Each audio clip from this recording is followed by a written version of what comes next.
Dê um forte aplauso ao Senhor, acompanhado de um glória a Deus, de um aleluia. Pode tomar o teu lugar, querido. Obrigado, Jesus, pela tua presença.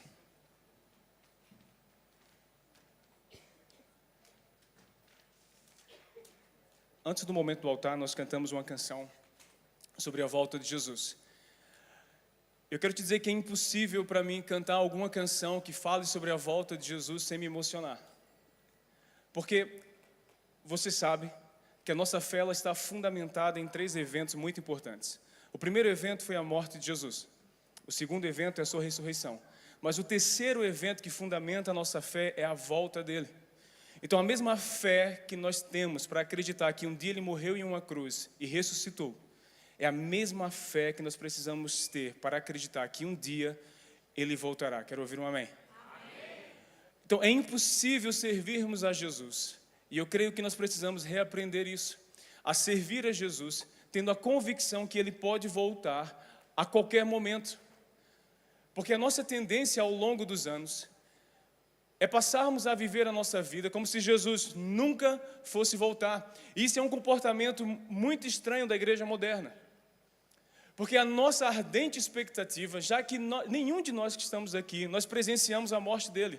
Nós não estávamos no túmulo, nós não fomos uma das 500 testemunhas que participaram ali em Atos capítulo 1 e capítulo 2, que viram Jesus ressurreto, anunciando as boas novas do Evangelho, revelando as coisas ocultas. Nós não estávamos em Atos, mas nós estamos aqui no século 21, na Amadora, em Portugal, crendo que ele morreu e que ele ressuscitou, mas a expectativa do nosso coração, constante em todos os cultos, deve ser que um dia ele voltará, e esses olhos o verão. E estes olhos o verão, de fato como ele é.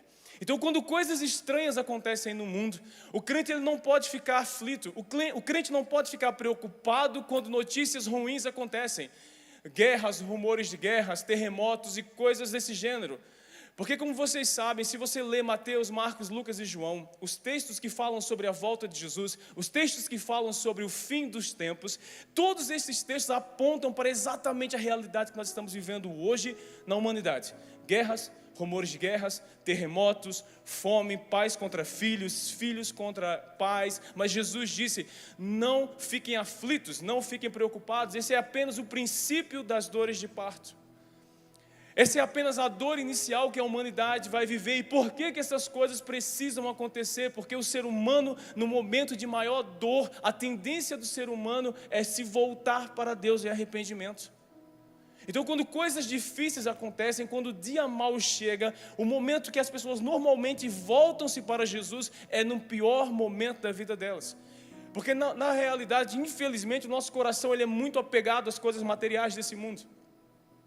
Então, quando nós estamos muito bem financeiramente, infelizmente, muitas pessoas elas se distanciam de Deus. Mas quando a dor chega, quando o dia mau chega, as pessoas se voltam para Jesus, para buscar socorro. E está tudo bem com isso. Então, Deus sabendo disso, da nossa condição humana, falha, e como nós somos apegados às coisas desse mundo, Deus ele permite que coisas difíceis aconteçam, que dias maus aconteçam na humanidade, para que as pessoas se voltem para Ele. É por isso que no verão, em muitos momentos, a igreja esvazia, porque a praia está cheia. É por isso que domingo passado, quando o Brasil jogou aquela vergonha, não vamos falar de assuntos difíceis hoje. Portugal perdeu, o Brasil perdeu, Cabo Verde perdeu, voltamos à programação normal. Falar mal da política, reclamar dos impostos, tudo normal, reclamar do gasóleo, está baixando, graças a Deus. Amém, amém, igreja ou não? Amém. Está aumentando outra vez? Aumentou? Ok, vamos falar só de coisas boas. Vamos para a palavra. Então, é muito importante que o nosso coração esteja constantemente, os nossos olhos, o olhar do crente precisa estar fixado na eternidade. Os teus olhos precisam estar constantemente voltados para a eternidade. Os teus olhos precisam estar atentos à volta de Jesus, porque de fato um dia Ele voltará. Então, mudando de assunto, durante esse final de semana nós tivemos o Acampa Arena. Cadê a malta do Arena Jovem? Foi demais. Foi demais. Vivemos um final de semana preciosíssimo. Eu estou na igreja há 400 anos já. já participei de tantos eventos, tantos acampamentos, tantas revisões, mas eu confesso que esse me marcou de uma maneira diferente. Porque no meio de uma dinâmica que nós estávamos a fazer ontem à noite, no meio da dinâmica, de repente, a presença de Deus se tornou tão real, que as pessoas começaram a chorar, a se quebrantar e a adorar. E ontem a nossa reunião da noite no acampamento acabou quase 2 da manhã. Ou seja, acabou hoje de manhã.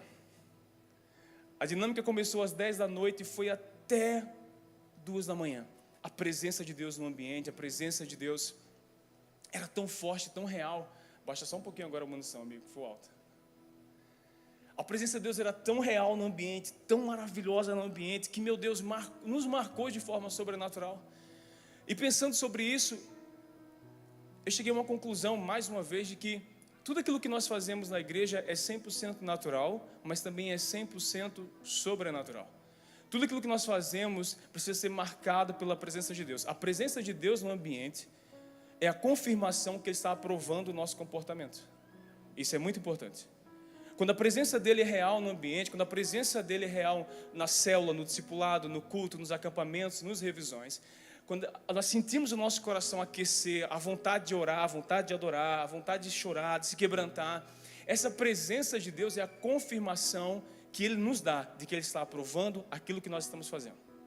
E ontem à noite, fiquei refletindo ontem à noite, hoje de manhã e aqui durante o culto, porque também nós precisamos entender que o culto ele é 100% natural, mas ele também é 100% sobrenatural. Por exemplo, é 100% natural porque nós temos uma bateria, nós temos uma guitarra, nós temos um baixo. Mas ele é 100% sobrenatural porque algo acontece no mundo espiritual quando nós estamos adorando. Porque nós estamos fazendo exatamente aquilo que o céu está fazendo constantemente. Então deixa eu dizer uma coisa muito importante. Adoração não é preparação para a palavra. Apesar de vir antes da palavra, não é preparação para a palavra. Porque no céu não tem ministração da palavra, mas tem adoração. É a nossa natureza. Você está treinando para honrar a Deus com a sua adoração eternamente. Outro exemplo, dízimos e ofertas, nós acabamos de fazer. Dízimos e ofertas é 100% natural, porque aquilo que nós estamos fazendo é colocando dinheiro no altar. Mas ele é 100% sobrenatural, porque para Deus é honra. Deus se sente honrado, Deus decidiu se sentir honrado quando nós contribuímos financeiramente. Então, pelo fato dele dizer que Ele está sendo honrado com o nosso dízimo, honrado com a nossa oferta, o ambiente da oferta é 100% sobrenatural e 100% natural. Então, adoração, dízimo, oferta, ministração da palavra, o ambiente natural, porque nós ainda estamos nessa terra, mas ele também é 100% sobrenatural, porque algo está acontecendo no mundo espiritual enquanto nós cultuamos ao Senhor. E é exatamente esse o comportamento e o entendimento que eu e você deveríamos ter o tempo todo na nossa casa, no nosso trabalho. É o nosso trabalho, mas também é 100% espiritual, porque um homem de Deus está executando esse trabalho. É 100% natural, mas é 100% sobrenatural, porque uma mulher de Deus está executando esse trabalho. Então o teu trabalho pode ser o teu ministério, é o lugar que você ganhará pessoas para Jesus, é o lugar onde você exercerá o caráter de Cristo. É 100% natural, porque você está ali para pagar as tuas contas, mas é 100% sobrenatural, porque você pode ser boca de Deus, voz de Deus no seu trabalho, na sua faculdade, na sua escola e principalmente na sua casa. Então a tua natureza ela é natural, mas ela também é sobrenatural, porque o Espírito de Deus habita em você. Te convencendo do pecado, da justiça, do juízo, te convencendo a respeito do reino de Deus, do caráter de Cristo, da palavra, da interpretação do texto, todas essas coisas. A vida do crente ela é natural, mas ela também deve ser sobrenatural. Então quando você vier fazer o momento do altar, 100% natural, você saiu do seu lugar e dobrou os teus joelhos para fazer um momento de altar. Mas a Bíblia diz que aqueles que semeiam com lágrimas colherão sorrindo. Então é 100% natural, porque você veio do seu lugar até aqui, mas é 100% sobrenatural, pelo resultado que isso traz na tua vida. Quantas respostas de Deus eu já tive nesse altar? Quantos momentos? Já teve um momento maravilhoso, há 2 anos, eu dobrei o meu joelho ali no cantinho, fiz uma oração, levantei, uma pessoa veio até mim com a resposta. Enquanto você orava, Deus falou isso comigo. Pastora, imagina. Eu orei caladinho, um louvor tocando, ninguém ouviu. Eu levantei e virei de costas a pessoa, assim diz o Senhor, igual os profetas do Velho Testamento. Deus mostrou, Deus falou, babá. O que eu orei, a resposta veio em 15 segundos. Quem dera fosse todas as vezes assim, não é? 100% natural. Saí 1000 vezes desse lugar para o altar. Mas houve um momento que foi sobrenatural. Então isso é culto. Isso é cultuar ao Senhor. Quero ouvir um amém. O texto de hoje à noite, abra sua Bíblia em Josué, no capítulo 1. Se você tiver caneta ou um lápis, apanhe, por favor. E durante toda a ministração,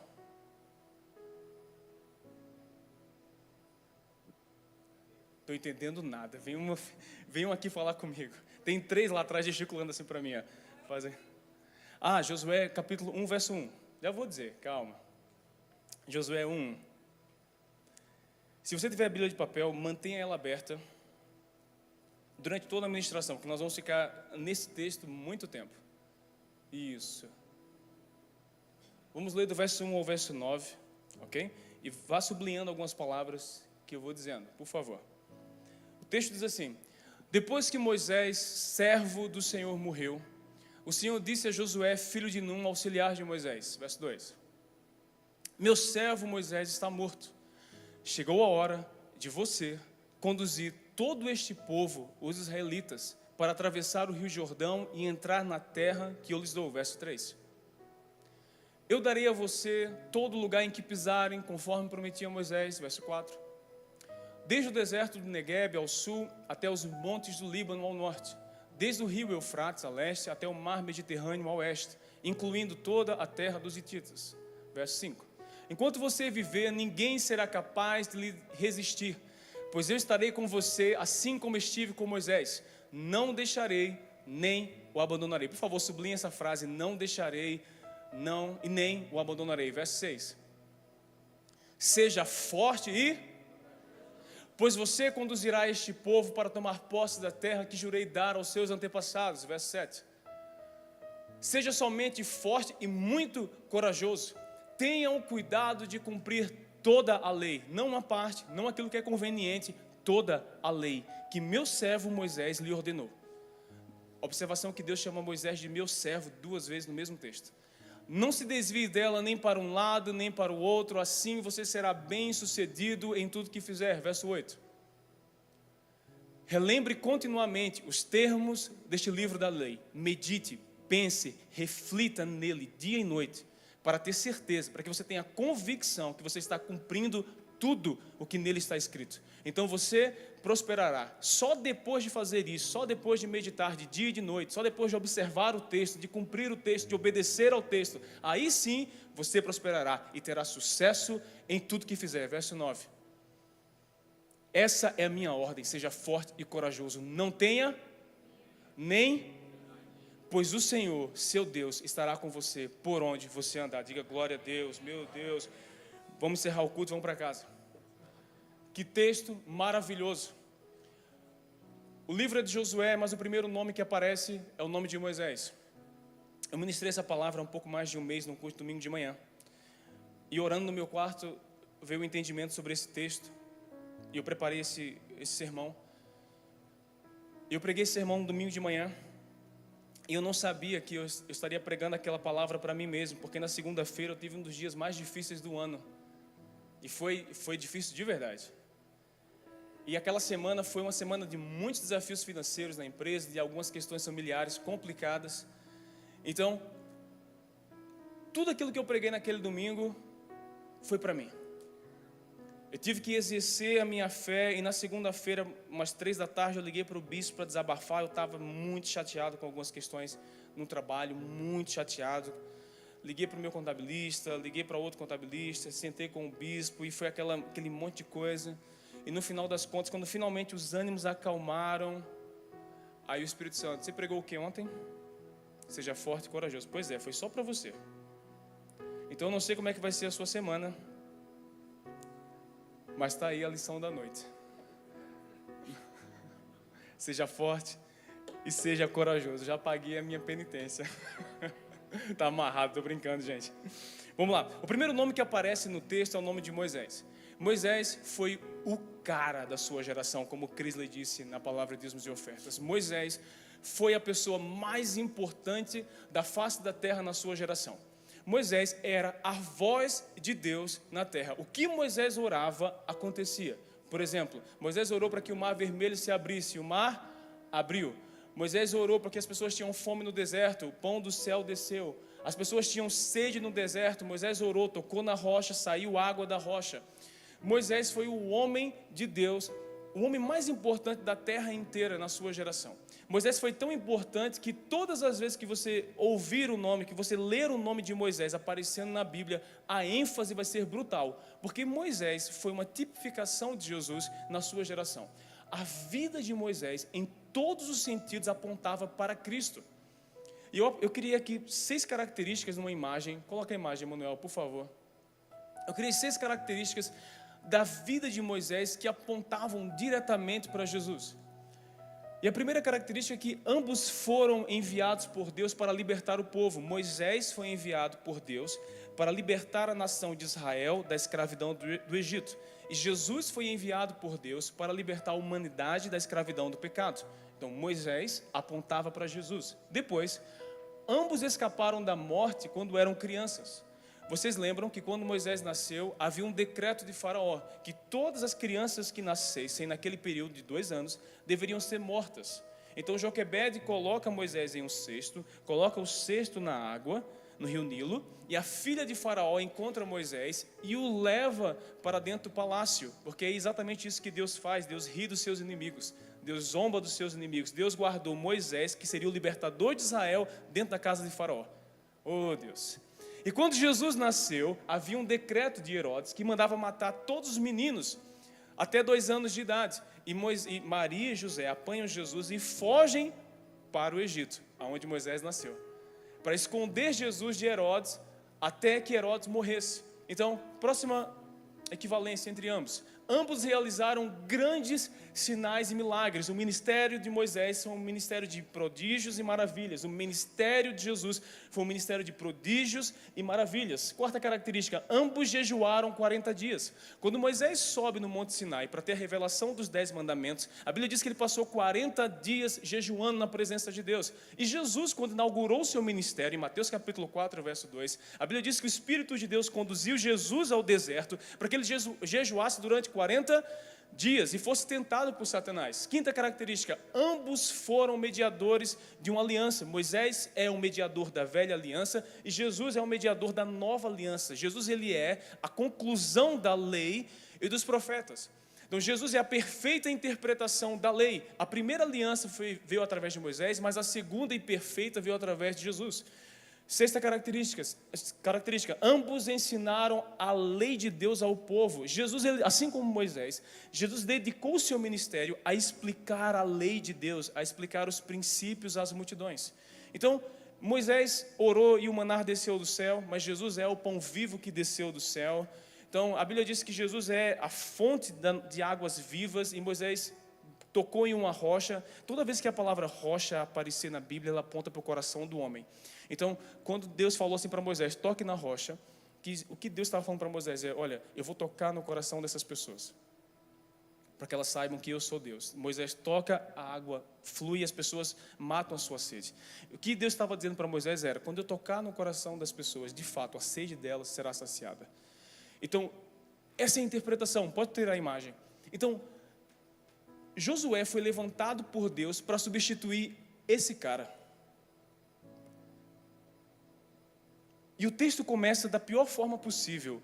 O meu servo, é Deus dizendo para Josué, olha, o meu servo, que é o cara perfeito, é o meu representante na terra. Moisés foi tão importante na narrativa bíblica que Moisés, o corpo de Moisés foi arrebatado. Porque Satanás tentou segurar o corpo de Moisés na terra, para que ele fosse idolatrado. Depois de ler Deuteronômio, você vai ver como a morte de Moisés, o final da vida de Moisés é sinistro. Moisés foi o cara da sua geração. Aí Deus diz a Josué, olha, meu servo, esse homem que foi incrível, que foi a minha voz na terra, morreu. Chegou a sua vez, chegou a sua hora. deixa eu dizer uma coisa muito importante. O propósito de Deus não morre junto com o homem de Deus. Ele continua. O que é normal hoje em dia? As pessoas pararem no meio do caminho. O que é normal para Deus? Levantar pessoas que continuem a fazer aquilo que os outros deixaram de fazer. Então nós somos insubstituíveis como indivíduos. Por exemplo, eu sou insubstituível como marido da Brenda, como pai do Caleb, como pai do Daniel. Meu segundo é Daniel, está chegando aí. Não é Josué, não, é Daniel. Então, eu sou insubstituível como pai, como marido. Mas como pastor, se eu deixar hoje o meu cargo, semana que vem tem 10 melhores aqui em cima.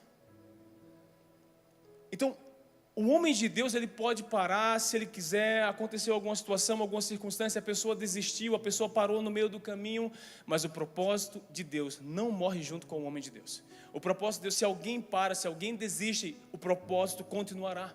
Nós já tivemos situações aqui no Arena Jovem que líderes muito importantes pararam no meio do caminho, na sexta-feira, numa reunião de discipulado. No sábado tinha outro no lugar dele. Continuando a fazer a missão, continuando a cumprir a missão. Portanto, não abandone. Não permita que o desânimo atinja o teu coração ao ponto de que quando as pessoas param, você para junto. Quando situações difíceis e adversas acontecem, você paralisa também. Então Josué estava vivendo o momento mais difícil da sua vida. Moisés morreu, chegou a sua vez, chegou a sua hora. Levante-se e vá liderar o povo. Vá continuar a fazer aquilo que Moisés deixou de fazer. Não porque Moisés queria, mas porque chegou a hora de Josué. Verso 2, meu servo Moisés está morto, chegou a hora de você conduzir este povo, os israelitas, para atravessar o rio Jordão e entrar na terra que eu lhes dou. E adivinha só, Josué não sabia, mas ele também seria uma figura de Jesus na terra. Porque da mesma forma que Josué conduziu o povo para atravessar a nação de Israel, para atravessar o povo de Deus para um lugar de descanso, Jesus veio para nos levar a um lugar de descanso. Então, no Novo Testamento é que nós entendemos quem Josué foi. Josué foi, mais uma vez, assim como Moisés, um representante de Cristo na sua geração. Josué atravessa o rio Jordão, derrota os inimigos e coloca a nação de Israel em um lugar de descanso temporário. Jesus vem, derrota os seus inimigos e coloca o povo de Deus em um lugar de descanso eterno. Quero ouvir um amém? A primeira lição que nós entendemos com esse texto, com o versículo 1 e 2, é que a nossa vida precisa apontar para Cristo. Deixa eu te dizer algo muito importante. Moisés não está aqui, está morto. Josué não está aqui, está morto. Davi, Sansão, Salomão, os apóstolos, todos eles morreram. Você está vivo. Viva a sua vida para que ela aponte para Cristo. Viva a sua vida de forma que as pessoas olhem para você e vejam de fato o caráter de Deus em ti. A tua vida precisa apontar para algo maior, melhor e eterno. Em quase todas as ministrações eu cito Atos 13:36. Que é um texto maravilhoso, eu uso muito em discipulados, porque diz, tendo Davi cumprido o propósito de Deus em sua geração, morreu. E eu peço para as pessoas lerem Atos 13:36 e retirarem o nome de Davi e colocarem seu próprio nome. Então eu leio Atos 13:36 assim, tendo Arthur cumprido o propósito de Deus em sua geração, morreu. Então quando você estiver lendo sua Bíblia e você chegar nesse texto, tire o nome de Davi e coloque o seu. Tendo Ruglésia cumprido o propósito de Deus em sua geração, morreu. Tendo Crisley cumprido o propósito de Deus em sua geração, morreu. Tendo a pastora Verônica cumprido o propósito de Deus em sua geração, morreu. Põe na NVI. Põe na NVI. 1, 2, 3, isso. Tendo, pois, Davi servido ao propósito de Deus em sua geração, morreu, adormeceu, é uma referência para morreu. Então vamos ler todos juntos, eu quero te convidar para ler. Nós vamos ler juntos. Tendo, pois, na hora que for ler o nome de Davi, tira o nome de Davi e coloca o seu, ok? 3, 2, 1. Tendo, pois, servido ao propósito de Deus em sua geração, morreu. Porque o crente, depois que cumpre o chamado de Deus, não tem mais nada para fazer nessa terra, ele é promovido para a eternidade. O seu lugar não é aqui, o seu lugar é lá com ele eternamente. Então, o que fica, qual o legado que nós deixaremos? O legado, o nosso papel, o nosso dever, o nosso legado nessa terra é sermos conhecidos como pessoas que cumpriram o propósito de Deus em sua geração. Isso, glória a Deus, forte aplauso, Senhor. Esse é o nosso legado. É isso que tem que estar escrito no túmulo de um crente: serviu ao propósito de Deus em sua geração. Ele não tinha mais nada para fazer nessa terra, foi promovido para a eternidade. E acabou. Até para nós, é por isso que ser crente é bom demais, porque até para o crente a morte é promoção para a eternidade. Você vai chegar mais rápido que os outros, que vão ficar para o arrebatamento. E glória a Deus por isso. Vamos voltar para o texto de Josué, verso 3.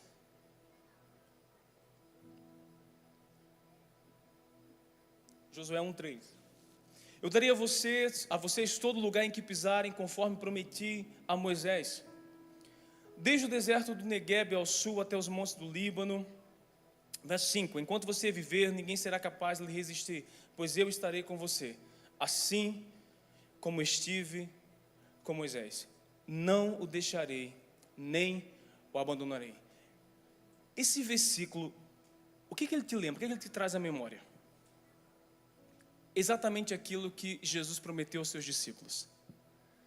A promessa que Jesus fez em Mateus capítulo 28, verso 20 foi: eu estarei com vocês todos os dias até a consumação dos séculos. O que nós estamos vendo aqui é Deus anunciando o evangelho a Josué 1500 anos antes de Jesus nascer. É por isso que o evangelho não começa em Mateus capítulo 1. O evangelho começa em Gênesis capítulo 1. No início criou Deus os céus e a terra. Ali começa o evangelho. Em todo o tempo, Deus ele vem desenrolando o seu plano perfeito em toda a história da humanidade. E as promessas que Deus fez no Velho Testamento, aos profetas, aos líderes, aos reis, aos juízes, as promessas sempre eram: eu estarei com você. Enquanto você estiver cumprindo o meu propósito, enquanto você estiver fazendo a minha vontade, eu estarei com você. A garantia do sucesso do ministério do crente é a presença de Deus. A garantia não é o teu dom, a garantia não é o teu talento, a garantia de sucesso que o crente tem é a presença de Deus no seu dia a dia. Então é exatamente essa promessa que Deus faz a Josué. Josué, enquanto você estiver obedecendo aos meus mandamentos, enquanto você estiver fazendo a minha vontade, eu estarei com você. E quando nós lemos o Evangelho, Mateus, Marcos, Lucas e João, especialmente Mateus 28, 20, a promessa de Jesus é para os apóstolos: enquanto vocês estiverem fazendo discípulos, enquanto vocês estiverem curando os enfermos, enquanto vocês estiverem expulsando demônios, eu estarei com vocês. A garantia do sucesso do Evangelho é a minha presença no vosso meio. E é assim até hoje, queridos. É por isso que a nossa sede, a nossa fome deve ser pela presença de Deus em nosso meio. A nossa sede, a nossa fome deve ser aquilo que nós tivermos a fazer. A presença dele tem que ser real no ambiente, nos cultos, nos discipulados. Nenhum culto pode ser normal. Nenhum momento de louvor e adoração pode ser normal. A presença de Deus precisa ser real em nosso meio. Agora eu queria fazer duas perguntas com base naquilo que nós acabamos de ler. Primeira pergunta: por que Josué? Por que Deus levantou Josué? Pensem comigo, 3 milhões de pessoas saíram de Israel. Josué capítulo 1 começa 40 anos depois que essas 3 milhões de pessoas saíram do Egito. E naquela altura a malta fazia filho com vontade. Não era brincadeira não. Hoje os casais têm um cachorro ou um filho, né? Quando o casal é muito louco, tem 2. As pessoas já olham: meu Deus, 2 filhos? Com 30 anos, meu Deus. Então, a malta naquela altura não. Era 10, 12, 15. Gosto de louco. Minha avó ainda teve 10. A outra teve 5. E a malta naquela época não brincava não, gente. Não tinha internet, não tinha telemóvel. À noite era filho. Os casamentos, não existia divórcio também. O casamento era para sempre, não é? Então, olha só, se 3 milhões de pessoas saíram do Egito, quantas chegaram nesse dia com Josué? Muito mais. As primeiras 3 milhões morreram no deserto, de velhice, de causas naturais, e uma outra geração surgiu. E é muito estranho Deus levantar Josué, porque Josué, quando saiu do Egito, já tinha 40 anos. Portanto, Josué nasceu escravo. Os pais de Josué eram escravos. Os avós de Josué eram escravos. Eram 400 anos de uma geração de escravos. Josué não conhecia nada além da escravidão. Por que Deus levantaria um ex-escravo para governar, para liderar a nação mais poderosa da face da terra.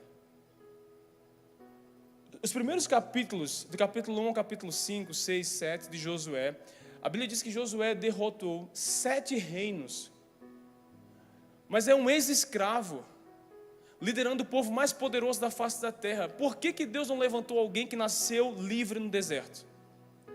Josué começa o ministério dele, isso que nós estamos acabando de ler aqui. Josué tinha 80 anos, 40 anos de escravidão e 40 anos peregrinando no deserto. Por que Deus levantaria um velho de 80 anos, perdão, quem tem 80 anos, não sei. Por que Deus levantaria um senhor de idade, de 80 anos, que foi escravo durante 40? Coitado de Josué, cansado até a última. Por 2 motivos. Eu cheguei à conclusão, meditando no texto, por 2 razões, porque Deus levanta Josué. A primeira razão está em Êxodo capítulo 33. Vamos lá. Êxodo 33, do verso 7 ao verso 11.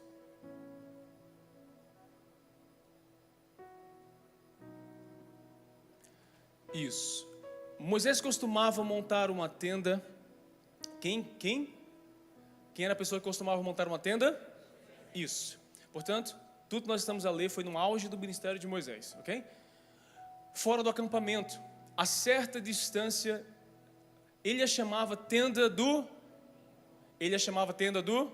Isso. Quem quisesse consultar ao Senhor, ia até a tenda do encontro fora do acampamento, verso 8. Sempre que Moisés ia até lá, todo o povo se levantava e ficava em pé, cada um à entrada da sua própria tenda, observando até que ele entrasse na tenda, verso 9. Assim que Moisés entrava, a coluna de nuvem descia e ficava à entrada da tenda, enquanto o Senhor falava com Moisés. Próximo.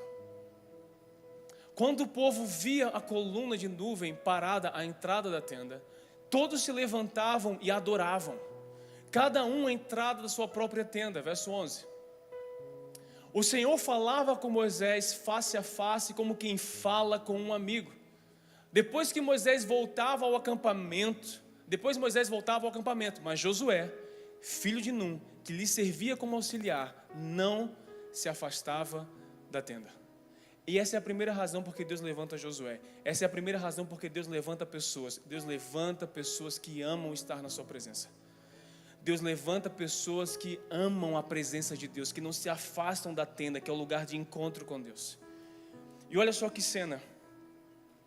O acampamento de Israel tinha 3 milhões de pessoas nesse momento, ou mais. De 3 a 5 milhões de pessoas facilmente. Então nós podemos considerar por baixo 1 milhão de tendas.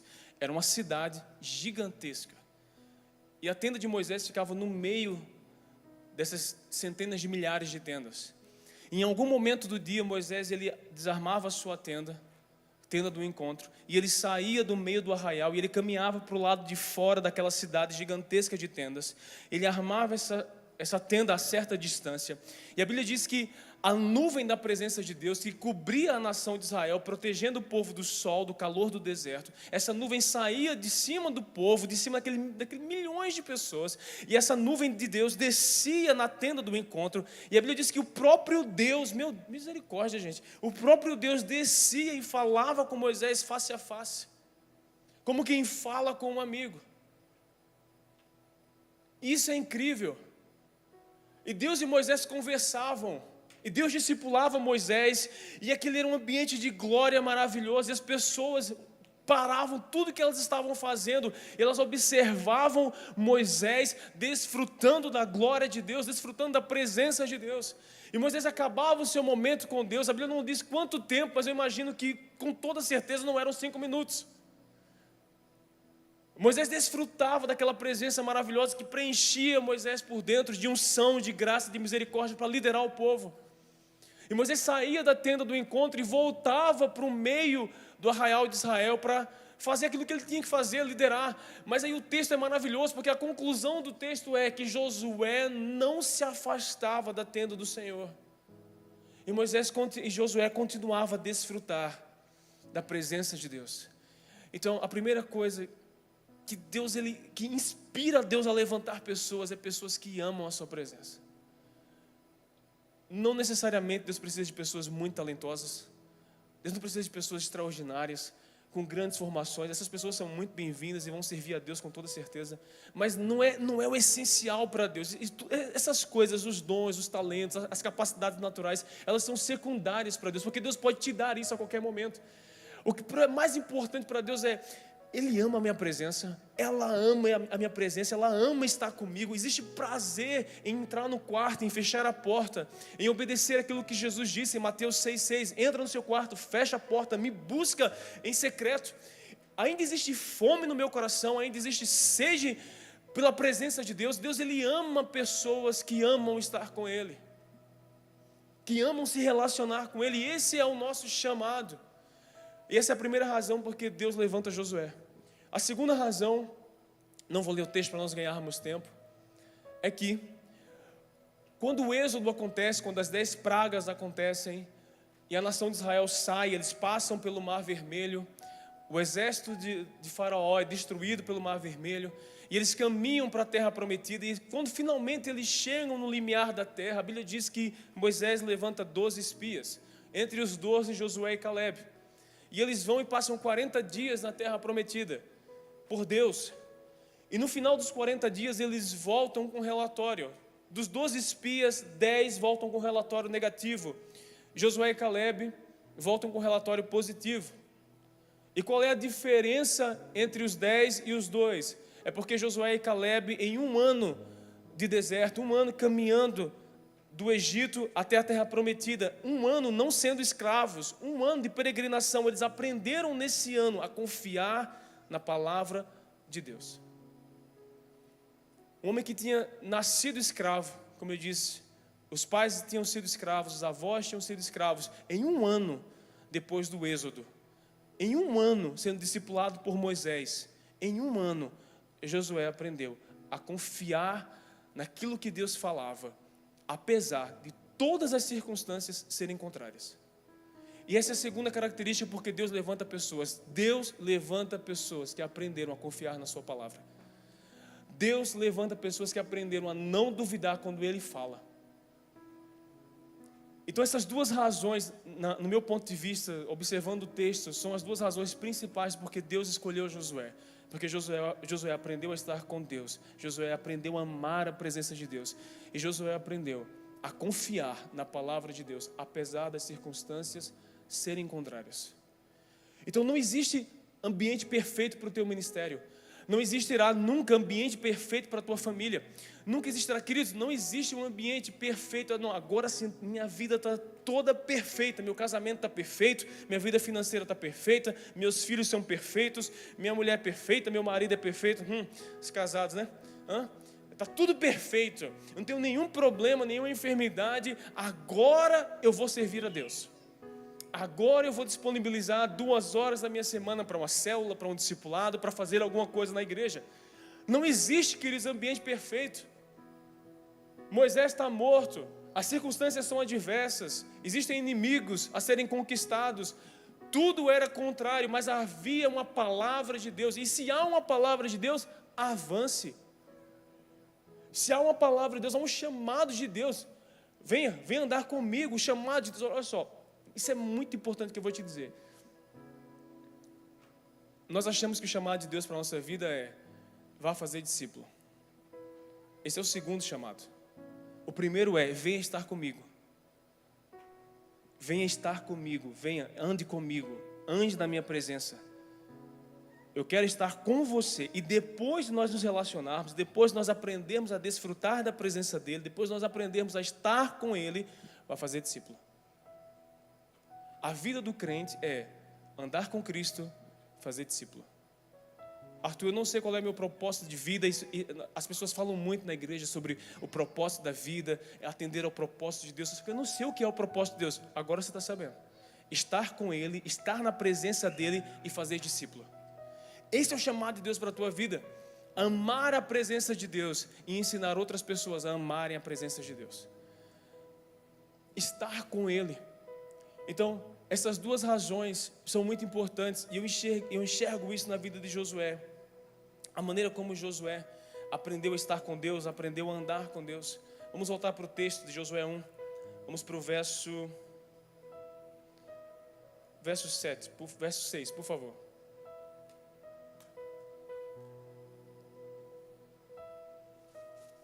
Nós estamos caminhando para o fim, mas preste atenção nessas afirmações de Deus. Josué, seja forte e corajoso, porque você conduzirá esse povo para herdar a terra que jurei aos seus antepassados. Os seus antepassados eram Abraão, Isaque e Jacó. Verso 7. Seja somente forte e muito corajoso. Tenha o cuidado de obedecer a toda a lei que meu servo Moisés ordenou a você. Ok. Como é que alguém, duas perguntas, como é que alguém se torna forte? Treinando os seus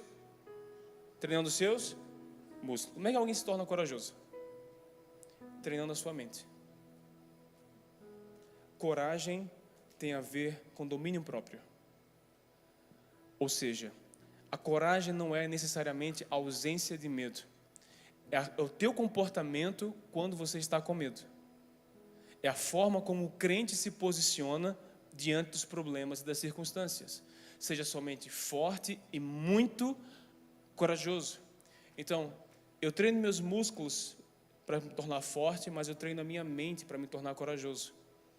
Treinar a sua mente, ter domínio próprio. Observe Romanos 12, 2. E não vos conformeis com este mundo, mas transformai-vos pela renovação da vossa, para que você experimente qual é a boa, agradável e perfeita vontade de Deus. Então, o Evangelho, é por isso que ser cristão é tão difícil, porque a proposta do Evangelho não é que você se torne uma pessoa melhor. A proposta do Evangelho é que você se torne uma nova pessoa. Se você foi para o Revisão de Vidas querendo se tornar alguém melhor, você foi para o lugar errado. Vai fazer musculação, vai para uma terapia, que tudo isso é importante. Não estou diminuindo essas coisas. Mas a proposta do Evangelho, quando um homem encontra a Deus, quando uma mulher encontra Jesus, a proposta do Evangelho é que essa pessoa se transforme em uma nova pessoa. Ela tem que nascer de novo. A sua natureza precisa morrer para que ela seja formada novamente à imagem e semelhança de Cristo. Então a proposta do Evangelho não é que você se torne apenas melhor na sua vida financeira ou melhor no seu casamento. Não, ok, antes eu traía minha esposa e agora eu estou traindo menos. Isso é melhorar. Antes eu falava 1 milhão de palavrões por mês, agora eu falo 100 mil. Isso é melhorar. Mas a proposta do Evangelho não é essa.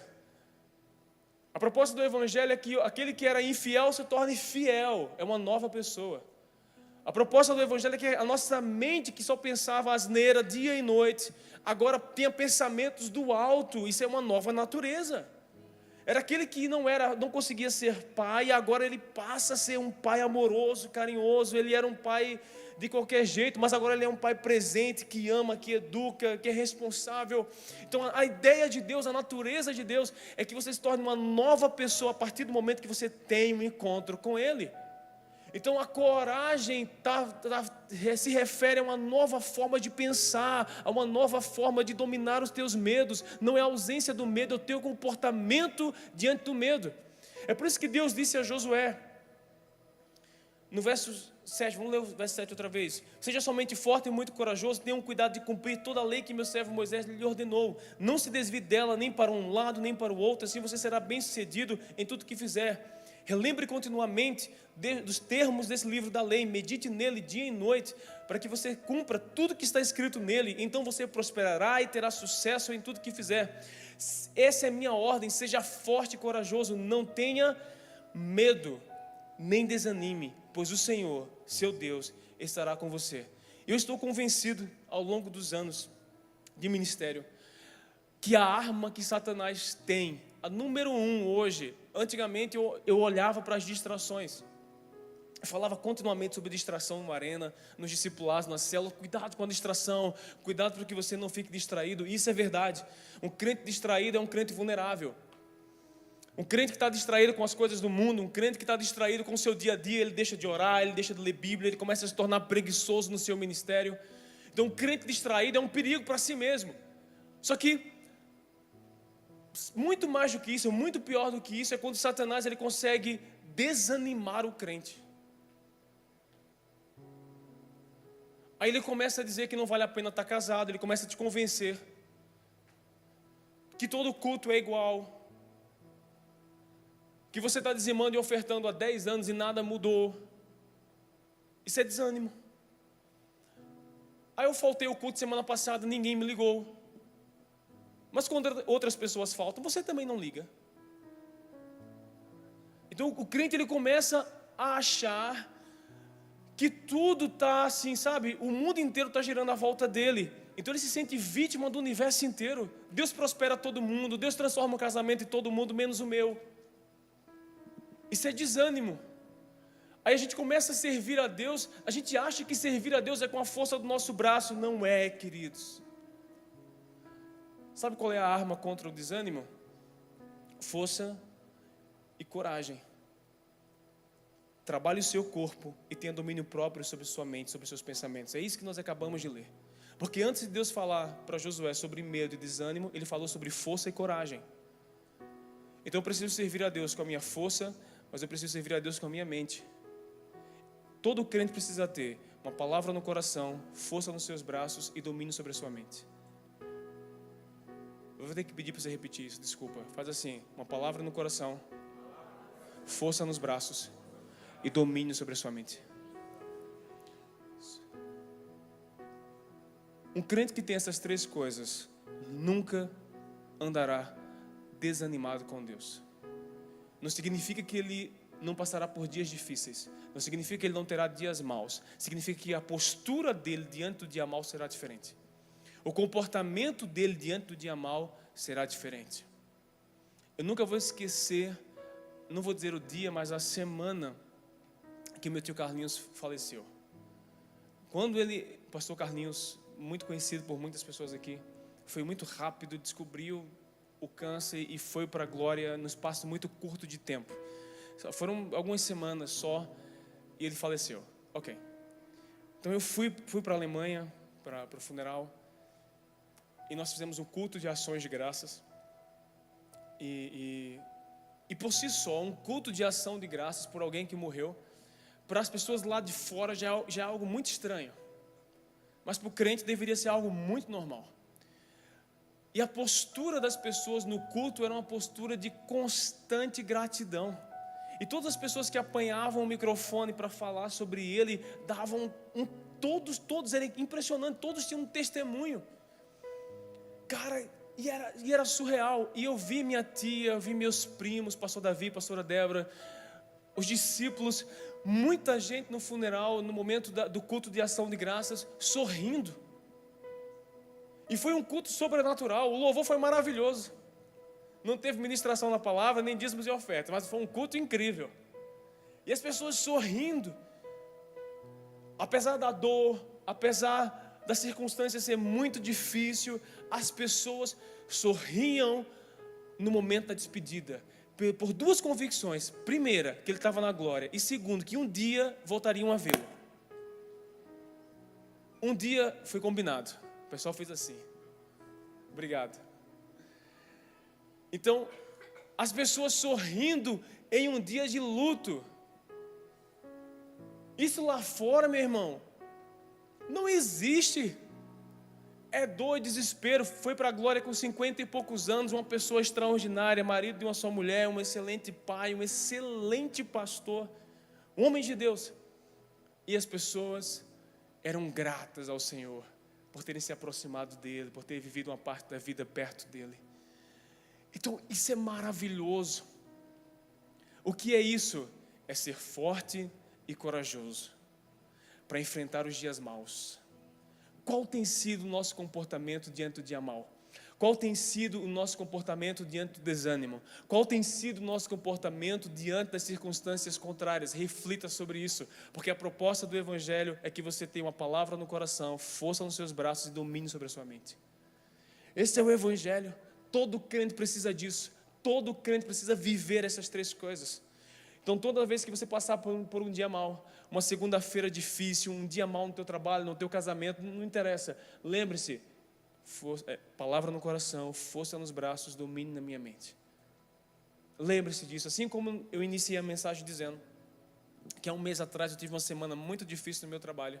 Eu tinha acabado de ministrar essa mesma palavra de outra forma.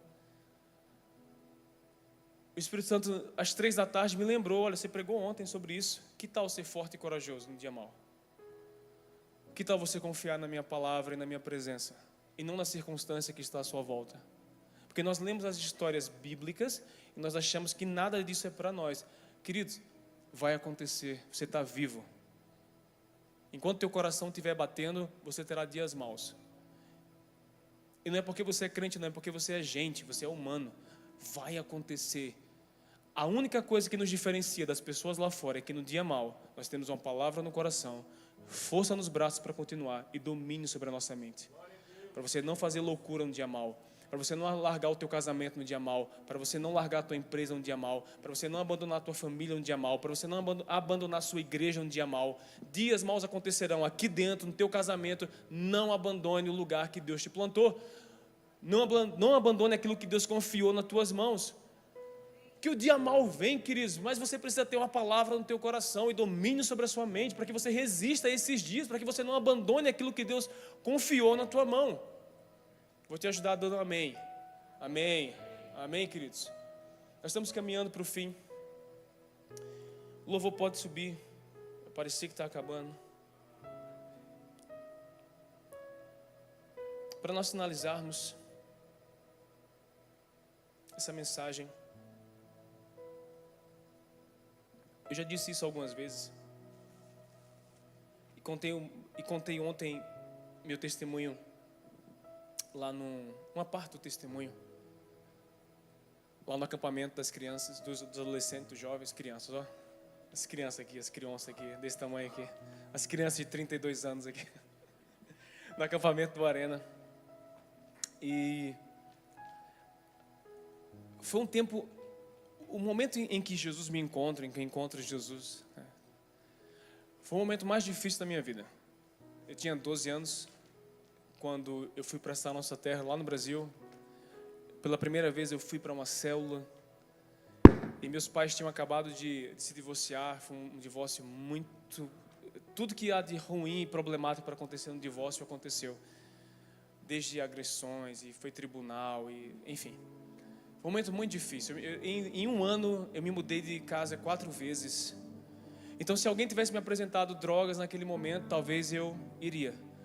Se alguém tivesse me apresentado uma vida mundana, de bebedeira, de sexualidade, talvez eu fosse por aquele caminho. Mas quem passou pela minha vida naquele momento foi um homem de Deus, um líder de célula, que falou assim: vamos na minha casa, vai ter uma célula lá. E quando surgiu revisão de vida, ele falou: olha, vou te levar para o revisão de vida. E naquele momento eu tive que decidir ser forte e corajoso, apesar das circunstâncias que estavam à minha volta. Eu tive as minhas primeiras experiências com Deus na casa daquele líder de célula. Acabava o Arena, nós íamos para a casa dele fazer vigília, adorar, orar. Ele ministrava, orava por nós. Ele colocava a mão na nossa cabeça e orava e profetizava. E ele dizia assim para mim: eu tinha 12 anos, complexo de inferioridade, sem pai, sem amigos naquele momento, tímido ao extremo. Nunca, se alguém me desse um microfone aqui em cima, eu desmaiava. Só ia acordar segunda-feira, 9 horas da manhã. Tímido, extremamente tímido. Todos os complexos que você imaginar, depressivo. Porque casamento dos pais acaba, como é que a criança fica? Vocês sabem. E naquele momento que ele olhava para mim e dizia assim: você vai ser um líder de célula. Deus vai te usar. Você terá muitas células. Você vai abrir a tua casa, as pessoas vão conhecer Jesus na sua casa. E eu olhava para aquela situação e eu olhava para mim mesmo e olhava, eu falei: eu? Como? Adivinha só. Estou aqui. Alguém não olhou para a minha condição atual. Ele olhou para o meu futuro e disse assim: Deus vai fazer. E ele colocou uma palavra de Deus no meu coração. Agora que você tem a palavra, seja forte e corajoso. Vá atender o chamado de Deus. Vá fazer a vontade de Deus. Comece. Alguém se importou, alguém pagou o preço, alguém não olhou a circunstância, olhou para a palavra e disse: vai acontecer. Então olhe para a sua casa, olhe para os teus filhos, olhe para os teus familiares, olhe para o teu casamento e libere uma palavra de Deus. E depois de você liberar a palavra, seja forte e corajoso para manter a palavra de pé. Antes de Josué ser forte e corajoso, ele teve uma palavra de Deus. uma palavra que mexeu com a estrutura de Josué, e a palavra foi: você conduzirá esse povo a uma terra. Você conduzirá esse povo para um lugar melhor. Você conduzirá a igreja, você conduzirá a tua família para um lugar melhor. Você conduzirá a sua casa para um lugar melhor. Você conduzirá os teus amigos para um lugar melhor. E essa é a palavra de Deus para você. Você conduzirá a sua vida, a tua casa, a tua família para um lugar melhor. Então vá ser forte e corajoso segunda-feira. Vá ser forte, vá ser corajoso amanhã de manhã. Não desanime, não tenha medo. Não observe as circunstâncias, observe o Deus que deu a palavra. Vamos lá, se coloque em pé no seu lugar.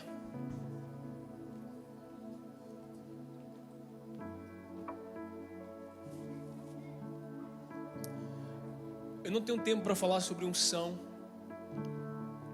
mas eu quero te dizer algo muito importante. A unção de Deus é a capacitação que Deus dá a alguém para cumprir o seu propósito. Então, toda vez que alguém aqui em cima ministrar sobre unção, lembre disso. Unção é a capacidade que Deus dá para nós cumprirmos aquilo que Ele nos mandou cumprir. Então, a unção de Deus, ela constrói um ambiente. A unção de Deus, ela quebra o jugo e despedaça o laço. Ou seja, a unção de Deus, ela desconstrói a nossa humanidade. A unção de Deus, ela desconstrói quem nós somos e nos capacita para cumprir a vontade e o propósito dEle. É aquilo que Deus entregou a Josué no capítulo 1. A palavra que Deus entrega a Josué, dá a Josué unção para cumprir a missão. Até rima, unção para cumprir a missão. Aquilo que nós precisamos, acompanhado da palavra que Deus nos dá, é unção. Você precisa de unção para educar teus filhos. Você precisa de unção para esse teu casamento.